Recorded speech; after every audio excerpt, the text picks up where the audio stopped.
Hello guys, we're back, and hopefully things are still going smoothly. Hopefully you're all washing your hands and taking care of each other and taking care of yourselves, and hopefully you are also keeping up with all of the things that you got going on at school, as well as all the stuff you got going on at home. And finally, hopefully you're all at least getting outside. I know it's hard because we can't meet with our friends and do those kinds of things, but hopefully you're at least getting outside, maybe taking a bike ride, a walk, shooting hoops, sitting on the porch, something like that, to try to get some fresh air and enjoy the outdoors as well. With that being said, we do have a little bit of schoolwork that we got to get to, and so I decided to cover Carl Rogers' humanistic theory of psychology. That another short video might be fun.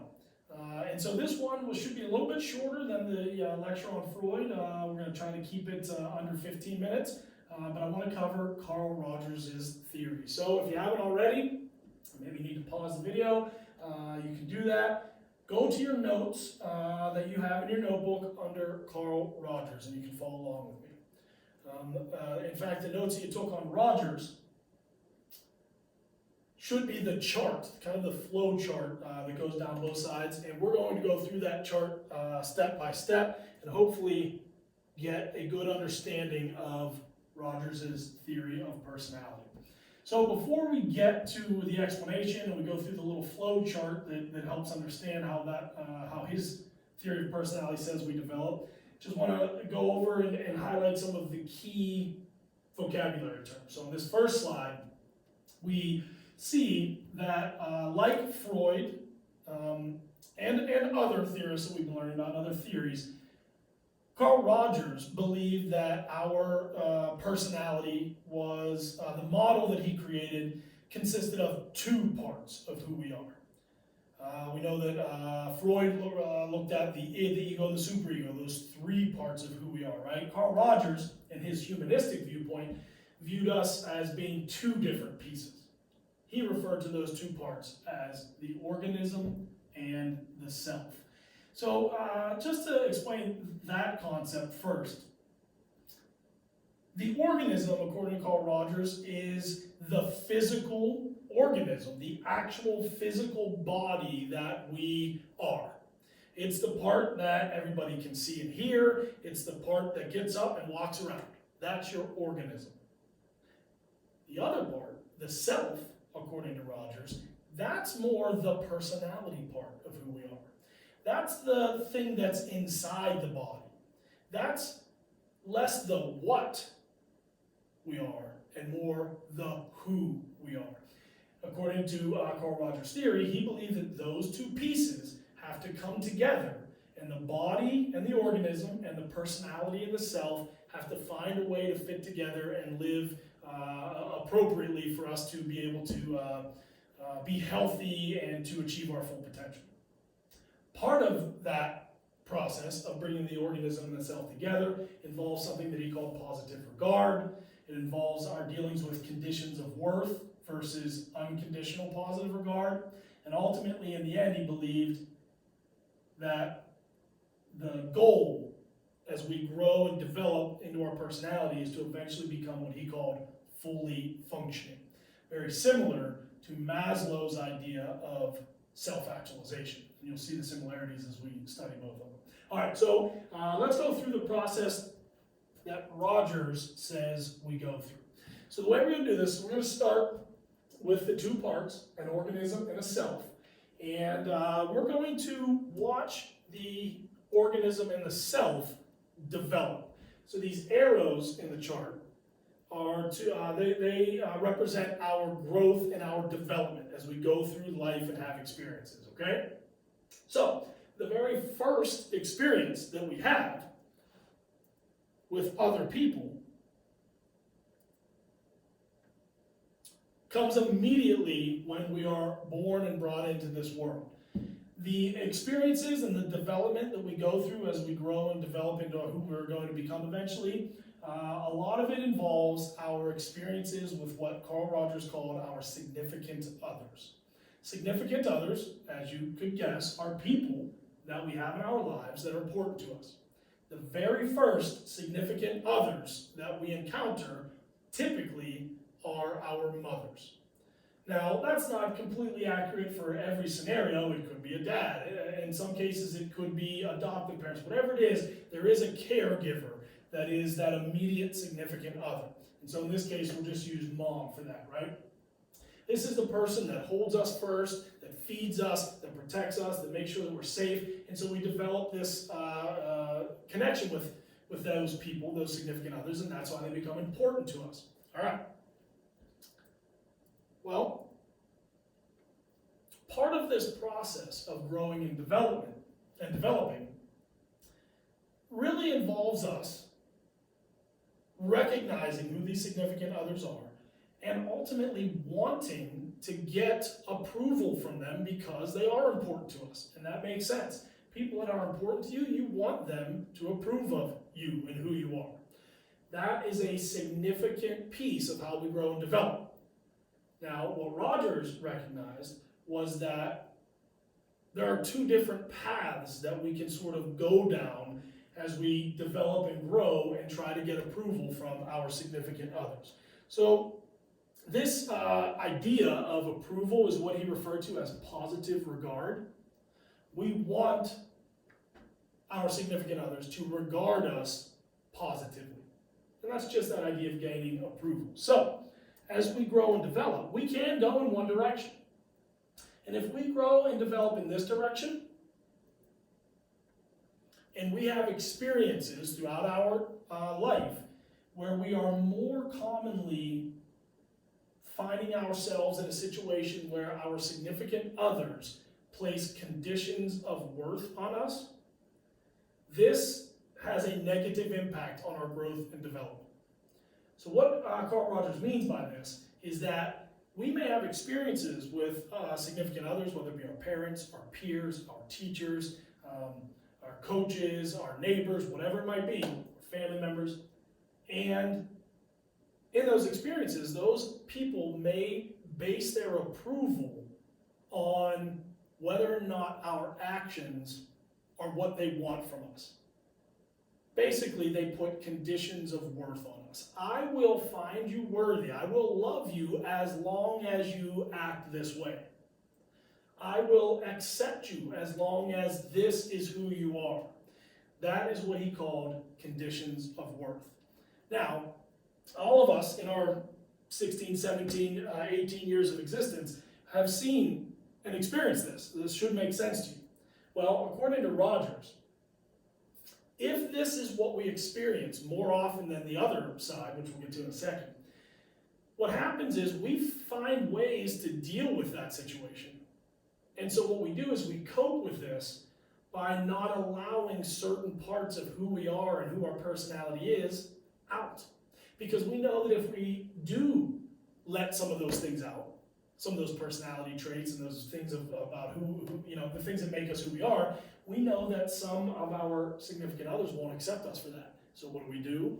We hold those things in.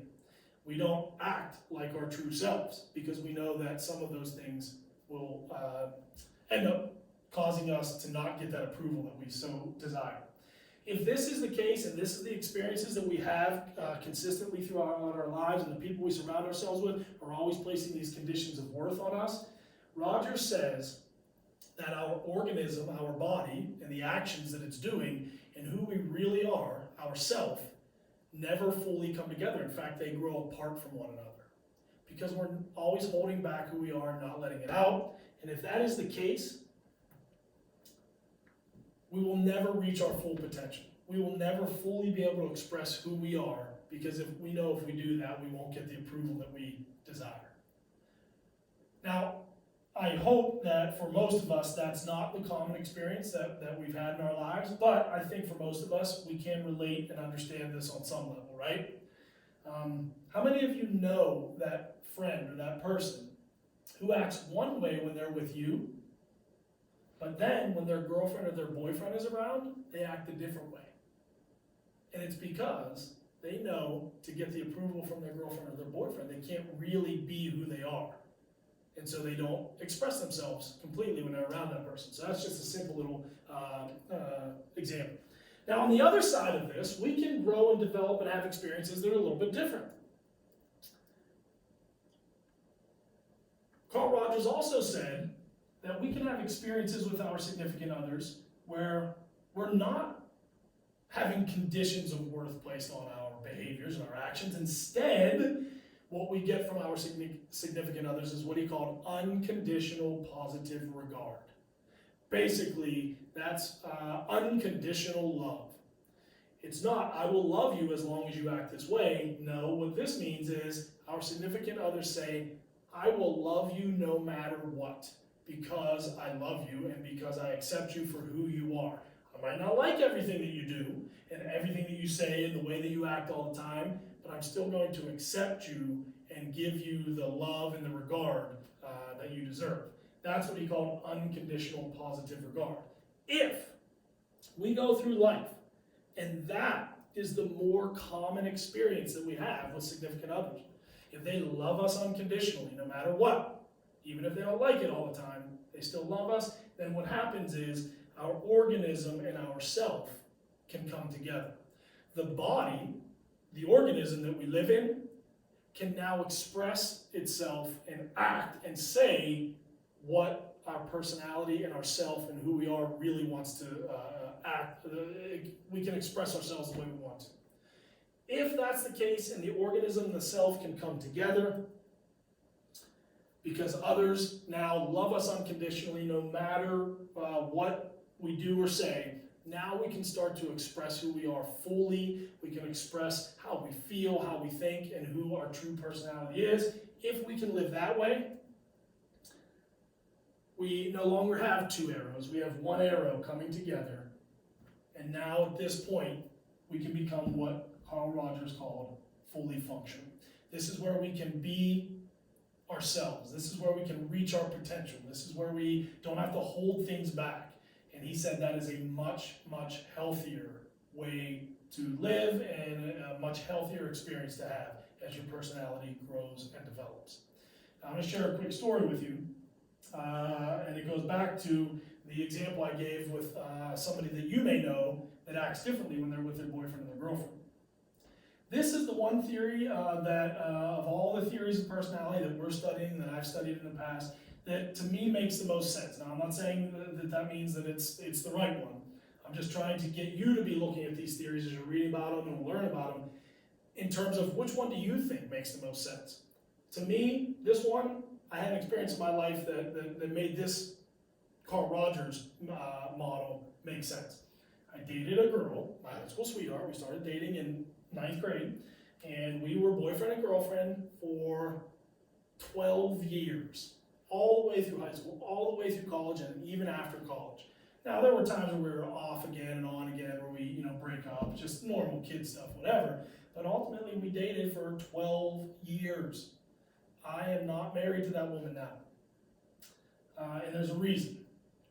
It is because over the course of those years in high school and then college and then as adults afterwards in the workforce, our personalities were growing and developing into who we were going to become for the rest of our lives. And it was clear that there were certain parts of who I was that she did not approve of and didn't like. And because I loved her and wanted to be with her, I held those things back because I knew she didn't like them.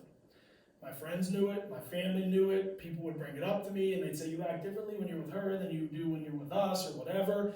And at some point, it took a long time obviously, I realized this is no way for either of us to live and be together. It wasn't healthy for either of us.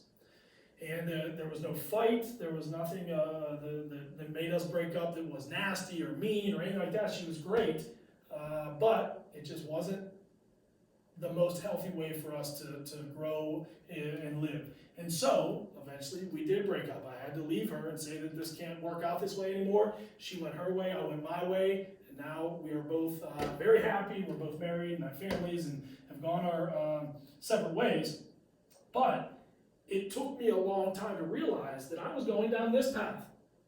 And I was never really being able to reach my full potential as a person. And so I needed to make changes and get away from that person and surround myself with people that were on this side of the equation. And when that happened, I was able to bring my full self out and be who I wanted to be, and then eventually it has enabled me to be to get much closer to reaching my full potential. So I like to share that personal story with you in terms of my own personality development and in terms of how it fits into Carl Rogers' model.